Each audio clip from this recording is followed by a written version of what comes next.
All right, today we're going to talk about fat loss. All right, I'm 53 years old.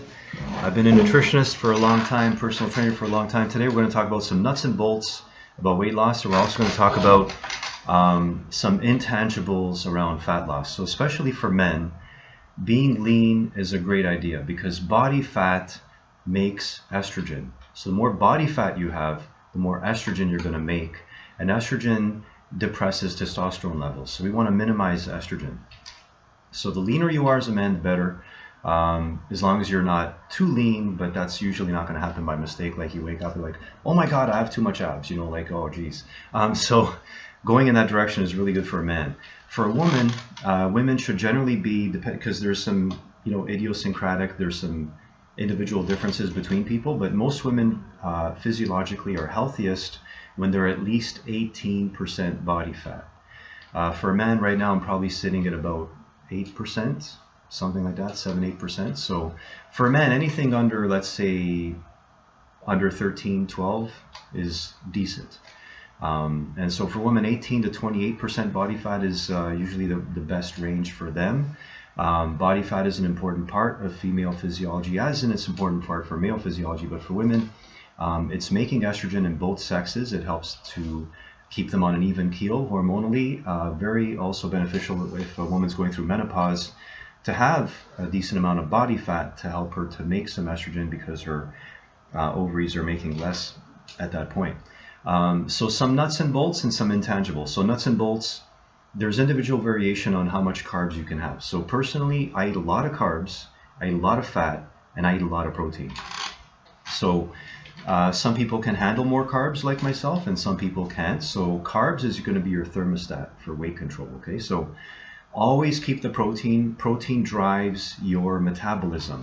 1 or 2 days a week, I have no protein.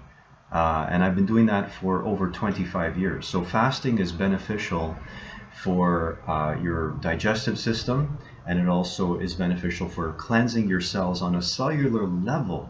All right, so there's some really good work that your cells are provably, demonstratively cleansed from doing some fasting. So 1 day a week, I have some salt, have a lot of water, and maybe some fruits, maybe some raw veggie. So it's not a real fast, but it's close enough because I'm eating no protein and no starch. Fasting, very beneficial. Your growth hormone goes through the roof. Growth hormone, if you want to be lean, is your best friend, okay? You gotta have good amounts of growth hormone. To exercise your way to growth hormone, you exercise very hard, intense training, okay? So jogging for an hour is not going to do anything for your growth hormone. Nothing. So if you sprint like hell and then take a minute or two rest and sprint like hell again, hopefully against somebody so you can race, doing 6 to 10 sprints of about 100 yards is incredible for growth hormone because you're training at a peak level of intensity. You're training very hard. The most famous way, in my opinion, to get your intensity up is to lift heavy weights. They're heavy for you. You're lifting at the top of your intensity. So in growth hormone research, so a guy lifting, let's say, 2-3 reps, so maximal lift that he can't possibly get more than 2 or 3 reps, is going to get up to 400-500% growth hormone. Doing a maximal set of 8 reps, you're going to get around 200, 250, 300% growth hormone. So go for some heavy weights to stimulate growth hormone. Of course, with good form. Of course, working your way up incrementally so all of your supporting structure can develop that strength as well. Speaking of growth hormone, a guy came into the health store. So I work in the health store as well as seeing clients for nutrition and seeing clients for personal training. I've trained clients from Texas up to Toronto via Zoom. I've trained people on Zoom. I've had phone consultations with people. I see people one-on-one live if I can. You want to help move me down to the States? I'm there, man. Anyway, guy comes into the health store and he asks for something to help him sleep. So I'm like, are you taking magnesium? He's like, yeah, I take magnesium. Are you taking some kind of like tryptophan or 5-hydroxytryptophan or St. John's wort to support serotonin and melatonin? He was doing that. Put him on ornithine. The guy came back and bought another bottle 2 months later. He came back and bought another bottle 2 months later, because ornithine raises your growth hormone quite well. And I prefer it over arginine because arginine, to me, bothers my stomach. All right, so if you can do arginine, doesn't bother your stomach, go for it, because that's even more proven to raise your growth hormone, but I can't handle it. So when you raise growth hormone, that improves your sleep quality.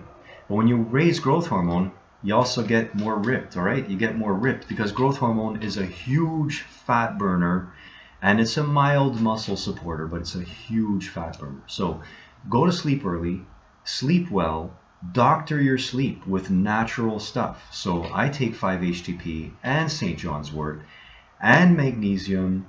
What else am I taking? Taking ornithine.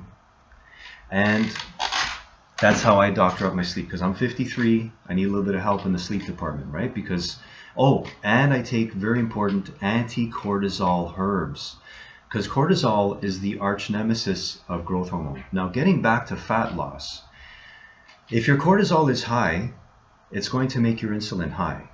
If your insulin is high, you're going to have more body fat.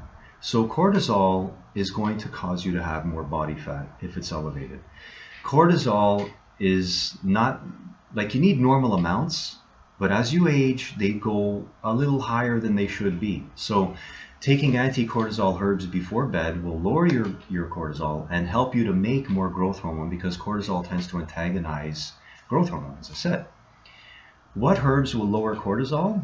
Siberian ginseng, not Korean, not Chinese, not Ontario, not American. Siberian ginseng, which is actually not even a Panax ginseng. It's in another family, but they call it ginseng. It's a Luthero ginseng. It's not even related to, the American and Canadian, Korean and Chinese ginseng, which are actually all one big family, the Panax. So Siberian ginseng will do it. Rhodiola will do it. I take a combination of things. Ashwagandha very famously does it. So lowering your cortisol will help. Lift weights, because as we said earlier, the weightlifting is going to cause a profound growth hormone increase, which is a big part of why weightlifting burns so much fat. I've seen it. I've trained chubby people with weights, and in 2 months they've lost a lot of fat. A lot of fat. I was training this one woman who was she was a really attractive lady, a lot of extra weight, and I trained her for 2 months, and she was very generously proportioned, and her waist came in a lot, but the rest of her stuff was still quite generously proportioned. And I'm telling you, all the trainers in that gym were trying to be her friend around the 2-month mark. They're trying to get her number, they're hugging her up, and she was liking the attention, right? So it's cool. So I've seen it with men and women, that you lift weights heavy, you lift weights intensely, you're going to burn a lot of fat. Get a trainer if you need to, do it on your own. I do a combination of working out with amazing trainers, so we share with each other, but also like to watch videos from master trainers talking about form. I was watching a video on squatting. I watched a few videos on squatting, and I was like, that's cool, I'm picking up something here. And I've been squatting since I was 15. All right, so 38 years ago I started squatting. Intangibles. We're getting close to the 10-minute mark, so I'm going to cut it short. Intangibles is what you tell yourself, right? So that's subconscious, the stuff that you're not really conscious of, but it's running all the time. So we have similar things in our subconscious that are good, that they're not. If they weren't there, our life would be better. All right. So you can program your subconscious by doing work on yourself and bringing subconscious things up. Was there a time in my life when I felt unlovable, unworthy? So and we all have those times, trust me, we all have times in our life formative times when we feel unlovable, unworthy, and that can hinder our conscious striving for what we want, because I want that 6-pack, but I don't feel worthy to do it, or I'm unlovable, so my body has to reflect that. So these things sound kind of ridiculous on the surface, but these are things that are running in our subconscious. So program your own subconscious, because if you don't program it, someone else has or will. So who do you want programming it? Let it be you. Do some work on yourself. I've done group therapy, I've done individual therapy. It's been amazing.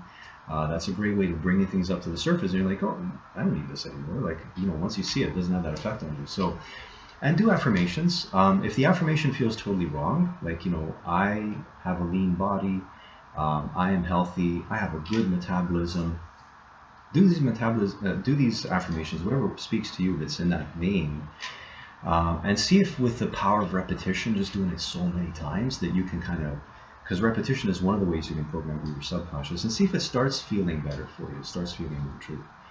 So that's an intangible. And I hope this works. I hope this helps. And I had another thing to show you. Yeah, magnesium. So I love magnesium. I don't mess around. I get the mega magnesium, and I take that every night. As a man who's after 40 years of age, like, I take testosterone boosting herbs like tribulus. I also take Tomcat Ali. And if you're trying to lose weight and you're not going poo-poo, then this is one of the best herbs. I've never needed it, but I recommend this herb very much to my clients that need a laxative, Cascara sagrada. So you need to eliminate every large meal you have. You should have an elimination. That's ideal. So if you go once a day, that's not bad. But if you're eating 2 big meals a day, then you should go two toilet visits a day. That's ideal. Drinking enough water to help your regularity, and water is part of hydrolysis. Lipid hydrolysis is burning of fat in your body happens with water. Hence, hydro is water, lysis is splitting. So you split fat molecules with water molecules. If there's a shortage of water molecules, your fat burning demonstrably goes down. Demonstrably. So drink more water and you're going to improve your fat burning. I drink 2 liters usually before I even have my first meal of the day. So I'm doing about 3-4 liters a day of high quality spring water. Not a distilled water fan. I could make a whole video on water. Not a fan of distilled water. So I have hard spring water. I have my reasons for that. I always have my reasons, right? Research is where it's at. All right, so thanks for listening, and leave some comments if there's some stuff you want me to address. All right, thanks.